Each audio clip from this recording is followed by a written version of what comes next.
Hello all. As part of Indian Economy and Policy course, I'm here to talk about an Indian economic issue or a scenario that has been brewing and troubling the country, or it has impacted the country in a specific way.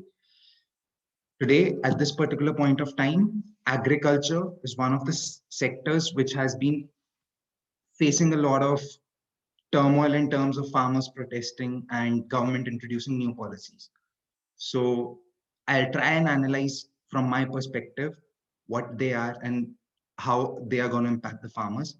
But before that, we'll take a look at how farming has progressed over the years. So after India got independence, Indian farming community was on the back foot because of the policies put in by the Britishers.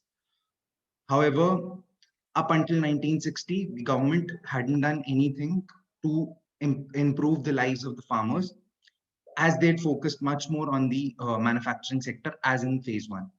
However, 1960s were a great years for the agricultural community as the Green Revolution came along, and this led to a substantial growth and increase in the output per acre for the farmers, as well as this further increased the income of the farming community. However, up until 1990, this growth had started to come down, and we started to see loopholes that were there in the farming sector. As India liberalized on a lot of sectors and privatized, farming still had the old regulations and the systems that were there in place, which up until recently had held in.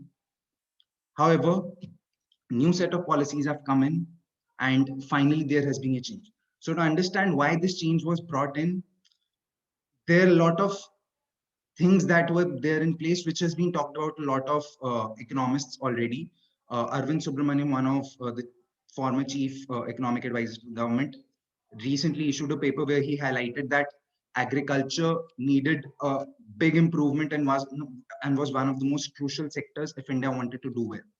He'd put forward some points where the fertilizer and power subsidiaries should be replaced with direct transfers under the DBT scheme. Creation of a single market for agriculture products needs to be there, which has been done by the government. The end on the stop and go trade policies, that is imposition of export restrictions when the domestic prices are high and import restrictions when prices are low.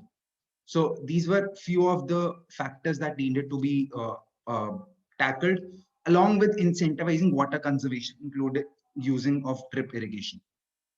However, government has acted upon creating the single market for agricultural products. Now, what this has done is it has given farmers an opportunity to go out and sell their trade to anywhere in the country, even though the MSP isn't going to be there, but market is going to determine what the correct prices of those goods are. So what is the problem that farmers think is there? So from farmers' perspective, a guaranteed price that was there and a traditional way of doing business has gone away.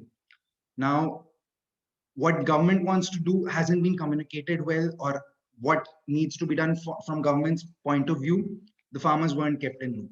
So that is something that could have been done differently.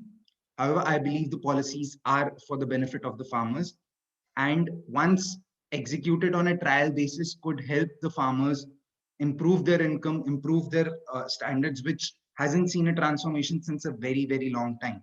So in all the policies, the three policies which has created a free trade market for the farmers, I believe is a good step in the right direction. Thank you.